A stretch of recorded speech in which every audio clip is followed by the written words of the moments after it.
الحمد لله والصلاة والسلام على رسول الله صلى الله عليه وسلم. لما مرت شرفت قيمها لمدشن سكوتي معاوة وهو مدينة من حول كحية جمهورية الصومال الآن مدح الحسبية هي مدح الحكومة الدور ككله بعض الصحافة ورياشة ووين الروحاتاقة لما تيم محمد السلام عليكم ورحمة الله وبركاته.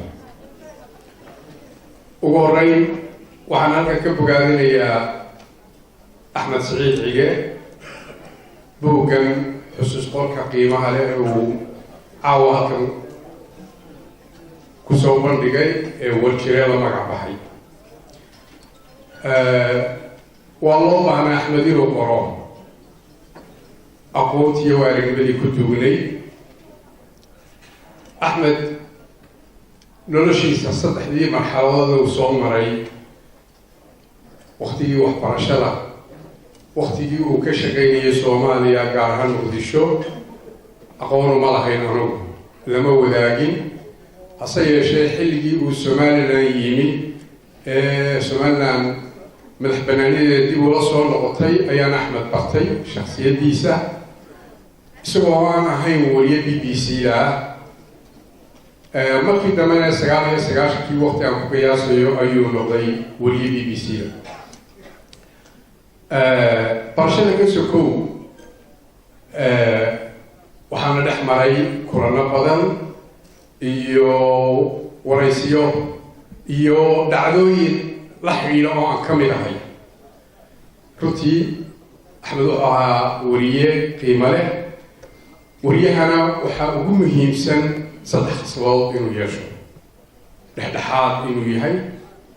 inuu hufnaan leeyahay iyo inuu geesinimo leeyahay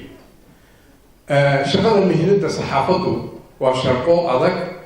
oo lagu dhigto xabsi loo galo waa shaqo khamaar waxaan qarayaa Axmed inuu khasladahaas dhammaantood lahaa waxaan xasuustaa dhacdooyin fara badan ilaa iyo 99kii markuu wariye ahaa waxaan xasuustaa dhacdooyin badan oo Axmed aan qaarkoodna dhageystay qaarna goobjoog ahaa siduu u handalgareynayay lagana yaabo buuggeena ku xusan yihiin weli maan akhriyin waxaa ka mid ahaa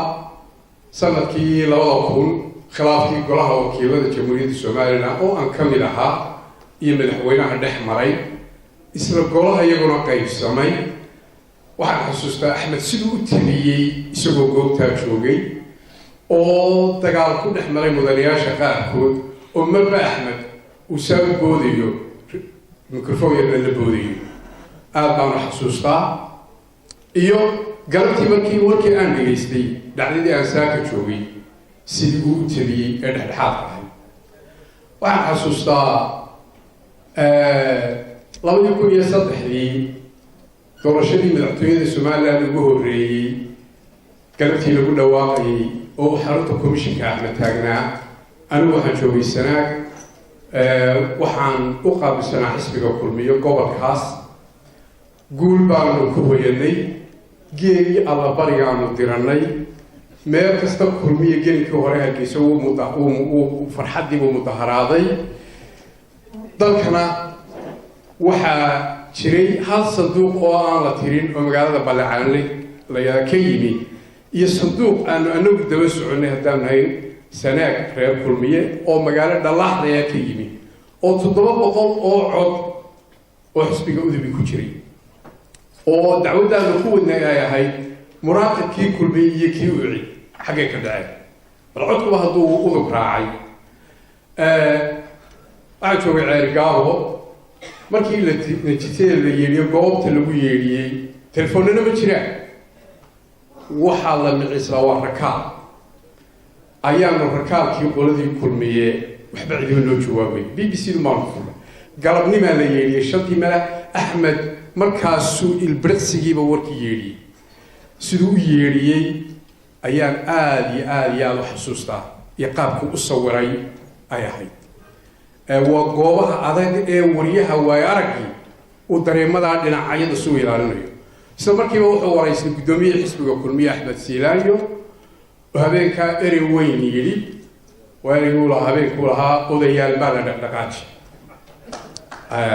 مركا أحمد مهنا داس الحواليات بدن بيصور الشقيين قران حلقي مدحوينه محمد حاج إبراهيم العقال وحلي أضاق هاي والدولة مثلا الساس كقول لي إلى يوم حريص ده ظروف أضاقوا بدن باكوري وهي مكسوق ذوني أحمد إيه محمد حاج إبراهيم العقال أقول تانو لي واسكو قويس واسكو شفي كمدوين مهندي صحافة حقال نودي قاك يدي كده حيسي بيسكو لويين محمد حاج إبراهيم العقال